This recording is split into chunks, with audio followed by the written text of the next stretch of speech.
after many years. I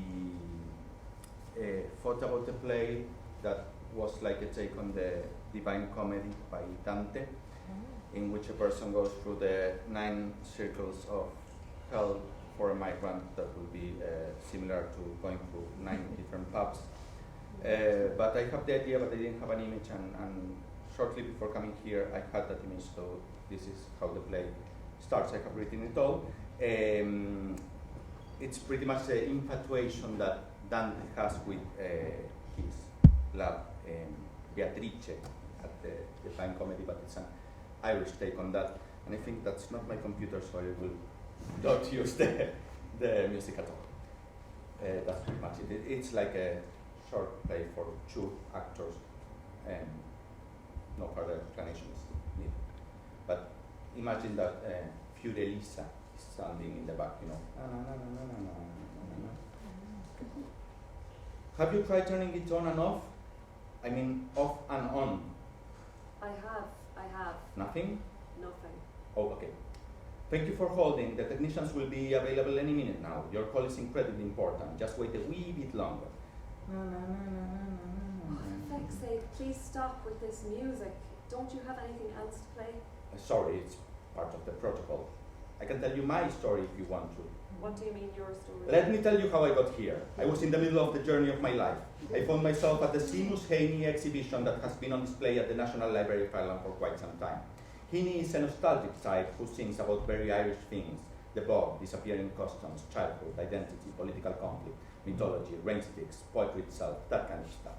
In short, a poet in every sense of the word, a poet with a capital P, a poet whose exhibition reminds us just how poetic he was. Praise be the great poet who gives us a national identity. Only my nation is not this nation, and I am an immigrant in the midst of a Seamus Heaney exhibition. I reached the last room after passing through countless photos, some notebooks, his desk, and all those things that gives physical dimension to the metaphysical element of having such a notable author. It seems that in a text message just before he died, Heaney wrote, Noli tenere. a Latin phrase meaning "don't be afraid." Such are the times that the text message serves as the last words of a great author. Inspired by this, or for some other reason, the artist master painted a huge "Don't be afraid" on South Richmond Street. So, at the exhibition's conclusion, there is a giant chalkboard that says in huge letters, "Don't be afraid," and offers visitors chalk to write their own messages, their own last words, or whatever they wish. Anyway, plenty of messages were left to declare their lack of fear about this or that, and I suppose everyone was very happy to end their visit this way, adding their little pieces of wisdom to Heaney's. I was empty of all emptiness. Seamus Heaney may have been a great poet, but "don't be afraid" is not a message I can live by. There are things one should fear, very rational things. I took the chalk and wrote, "Don't!" exclamation mark. "Be afraid!" exclamation mark. Producing the silly giggle of someone committing a slightly naive mischief. An adolescent, though I was already, as I said, in the middle of the journey of my life. And so I left. My instinct led me to the city center in front of the McDonald's screen to choose a product. I ended up buying a coffee and a muffin that cost €3 instead of the ice cream that cost $2.90. It was an atavistic instinct. I think that led me to choose that. I have always had trouble passing up an offer when presented with one, and I thought I would be a more conscious consumer if I bought both items instead of the ice cream, and so I ended up ordering that.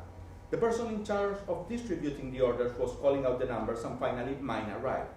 I had the bad luck that to my left there was a wall, and after taking my order, I turned left, hitting my arms against the wall, forcing me to drop the coffee. The lid came off, the cup spun, and spilled all the liquid on the floor, all but some that ended up on my pants. In short, I spilled the coffee in McDonald's, stained my pants, and felt embarrassed. It had been a long period, years, since I had spilled milk, something that used to happen to me often in my earliest childhood. It almost became a commonplace back then that my way of ending a snack was spilling the milk. So I felt like an idiot, a big and sudden regression for a man in the middle of the journey of his life. A swift operation pandered me, putting another coffee in my hand while they surrounded the liquid.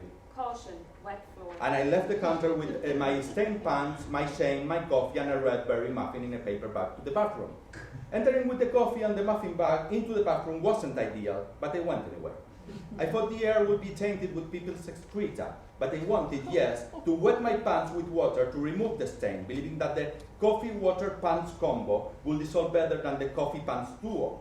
Yet it did imply creating the coffee-tainted bathroom air and muffin bag-tainted bathroom air combo with products I was meant to consume after leaving that tainted place. Oh, the endless dilemmas of late capitalism. You can never enjoy anything. There's always a problem. There's always one. So, I got my pants wetter and left as quickly as possible.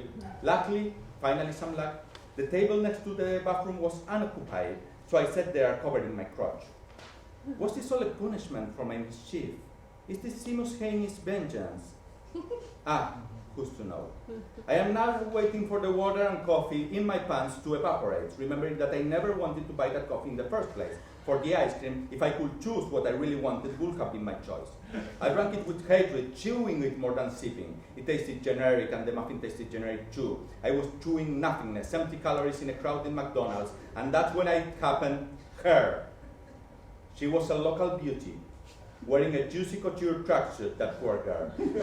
She was at least 25, but she was wearing a purple Juicy Couture plush tracksuit and heavy makeup, her long fake eyelashes under her thick blue eyeshadow, and a Leguinesque eyeliner extended her gaze to the side like a wild animal. Oh, and the fake tan.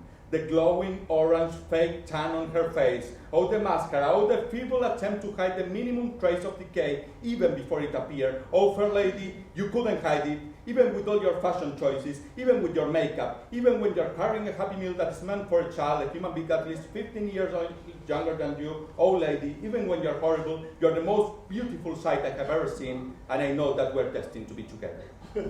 I know I will recognize your fake face in a line of 1,000 girls with the same makeup and with the same outfit. Sometimes it feels that that's the only makeup and the only outfit in all of Dublin. I will recognize you, for our souls are vibrating at the same frequency. Yes, they are. I know it by just looking at you, and I want to stand up and talk to you, but alas, my pants are wet, and I cannot. I cannot stand up and mutter a word, even if I had the ability to speak to you and choose the perfect combination of words and tones and gestures that will make you understand that, oh no, this is not lust. It's a sacred thing. Even if I was the person I'm not, even so, I can't. For my pants are wet, and I cannot approach. Damn it all, if only I had had an ice cream. Alas, there you go, out of my sight. My eyes plead to you, come back, but you're leaving, and your behind's as juicy as you leave. Seconds, you're so slow. Will I ever encounter her vision again? I think I'll just turn it off and on again. There we go.